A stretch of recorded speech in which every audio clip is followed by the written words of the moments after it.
About a week and a half ago, I made a video detailing one of the worst first levels in gaming history. And in doing so, I honestly didn't really think much of it. I just wanted to share my traumatic gaming experience that I had as a wee lad trying out Mortal Kombat Mythology Sub-Zero. A game that we now know is riddled with cheap difficulty, wonky death traps, confusing levels, and some of the cheesiest acting you've seen this side of the Milky Way. Don't believe me? Check this shit out.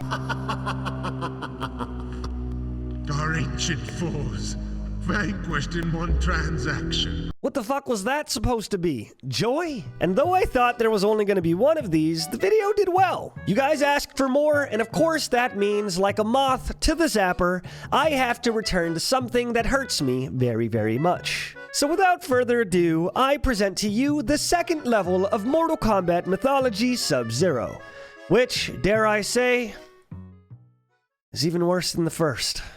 The level starts off with a long-ass cutscene basically explaining what the fuck is going on. You stole a scroll that leads you to Elemental Temple so that you could steal more shit for a bald magician. He tells you you're headed to the Wind Temple next, and after some terrible CGI and a lot worse green screening, you're there. Whoa, guys, check it out. I'm climbing too. The level starts, and oh fuck, there's heights. That's not gonna be fun. You run into this asshole who basically teaches you that your chances of beating this level are almost non-existent. After a dicey battle, he dies. There's only one way to go, so you jump right. And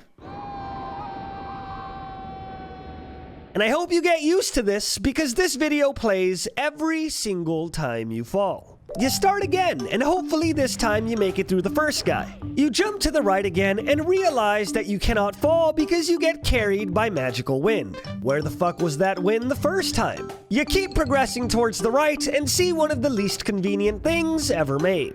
Can we get a freeze frame on this, please? Yup, that is a man trying to have a full-fledged Mortal Kombat 2D battle with you on a platform where you insta-die if you fall off either side.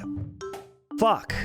You shimmy your way past him in possibly the most awkward moment you've had in your life since your high school dance. And now what? How are you supposed to get up there? Well, there was magical wind before. It's time to take another leap of faith.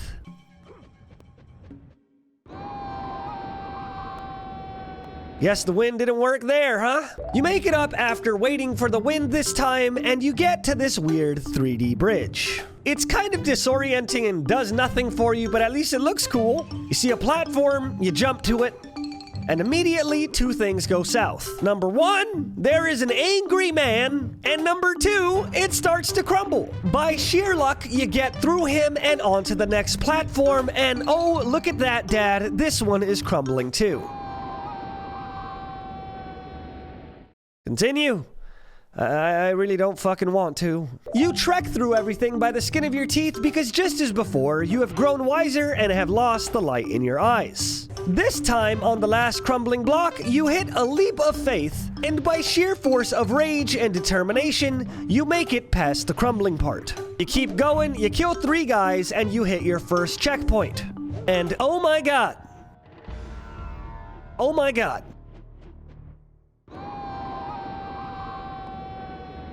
They want you to do precision platforming on a game that controls like a 2D fighter.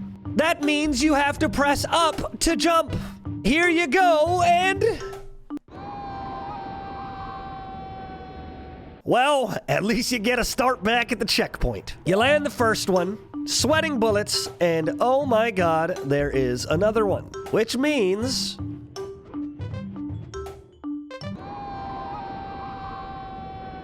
you finally make it past the precision platforming section and hit this weird rope section. You find an extra life to the bottom left, which is basically like someone giving you a band-aid after ripping off both of your arms. And you move forward, knowing that figuratively and literally, you have almost no room for error. But for the first time on this stage, you don't feel like you're gonna get cheaped out and killed. There's ample room, so you go to the left and you find this key thing, and then you run into this normal grunt of an enemy. Okay, there's room, so finally you can fight.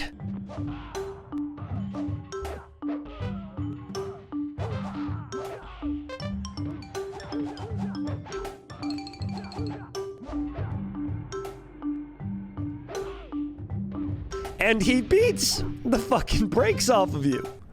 cool. But come to think of it, the AI does counter a lot. Maybe they won't react if you don't swing. And oh my god, it actually works. See another man and hit him with the yeetus deletus. And now you get to this weird area and use the key that you got before. Can't believe that actually worked. A tornado spawns that is way too powerful and it launches you up. So you go to the right and you die to fall damage. Thankfully, you have one more continue, and with this continue, you vow to make it through. But before we continue, did you know that the majority of the people watching this video are not subscribed to the channel? I make content like this Monday, Wednesday, Friday, and I risk my sanity for it. So if you haven't subscribed yet, please subscribe, and I will be forever grateful. If you are subscribed, I love you. If you're not subscribed, please do so. I'll love you just the same. Let's keep going. You get into the tornado and realize that you can control your altitude by pressing down, because this game is just the hallmark for innovation. You go to the right, get hit by an exploding bridge because fun, and you see another weird key to the left side. Cool, you pick up the key, you head back to the tornado, and you get higher. And there's a secret door to the top right. And looky here, it's a picture of the key you just got. Finally, this game is starting to make sense. You use it, run inside, see a monk, and beat him to death. Only to realize that there is a pressure plate on the floor that you needed to freeze that monk on. So you let him respawn, you freeze him, and you run into the room to grab another key. After grabbing the key, this blade starts whirling, and you better get out of there or you will be minced like chewing gum. You come back, you grab the thing from the shit, start running out, and almost get cucked by the most selfless monk in history. You leave the poor bastard to die and get on your merry way to the right. You yeet this man's chances of ever seeing his wife and his kids again, and oh my god, there's more precision platforming. I don't want to do it. And thus begins your first game over, in which you have to start the level all over again. And if you think that's bad, this is where I discovered something very fucked up about the game. I realized at this point that beating the level was going to be impossible with the amount of lives and continues that I had.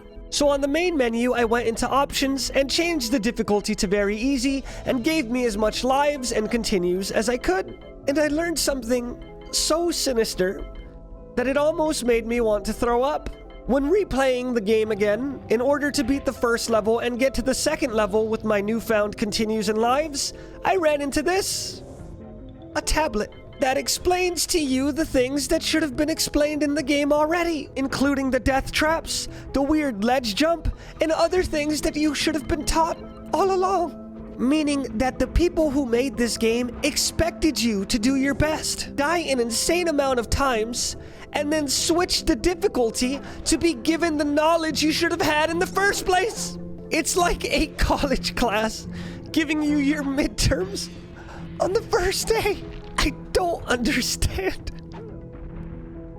What kind of demon would have made this game? Now let's get back to where we were. After shaving a couple years off of your life, you finally get through this stupid ass boo-boo dog shit part of trash, and you have a sigh of relief. And there they are again.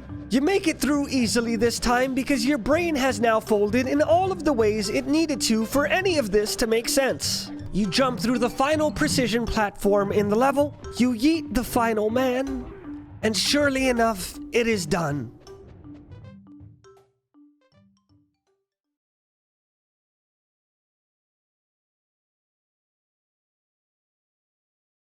Oh my god. It's a boss fight. Now this boss is super annoying for a lot of fucking reasons, which include but are not limited to the fact that he could spam unblockable moves as much as he wants with little to no punishment, and the fact that he flies just out of range of your abilities, making it damn near impossible to land a good hit. Which basically means you get to fight him when he wants you to, and you gotta hope to God that he doesn't do this.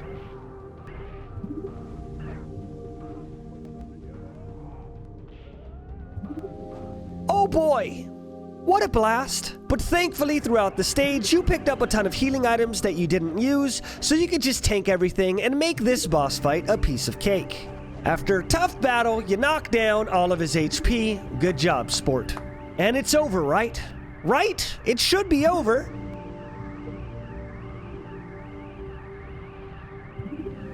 Never mind. He does an unblockable, inescapable tornado attack in the middle of the stage after you get rid of his health bar, which kills you in one hit due to fall damage. But there has to be a way around it, so all you gotta do is beat him again. Easy. But you wanna know something funny?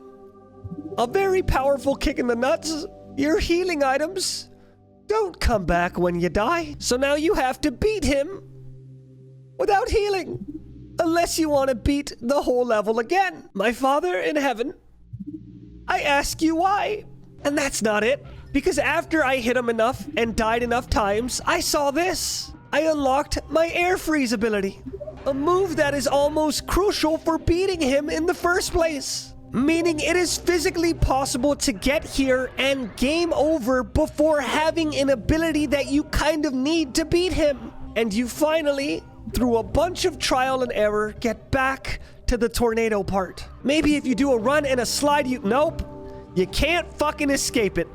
You will still fucking die. I was literally stuck on this part for weeks as a dumb child. A stupid child that would continue to play this game over and over again and be cheated every single time. And do you want to know the correct answer on how to beat him? You have to run to the edge of the stage and press down so that Sub-Zero grabs the ledge. With no indicators of that being necessary at all, even on very easy mode, that is what you have to do to beat him. I thought replaying a game that I somehow enjoyed as a kid would be fun to make a video on, but in order to get this footage, I died 25 fucking times. I died 25 times. Let me the fuck out.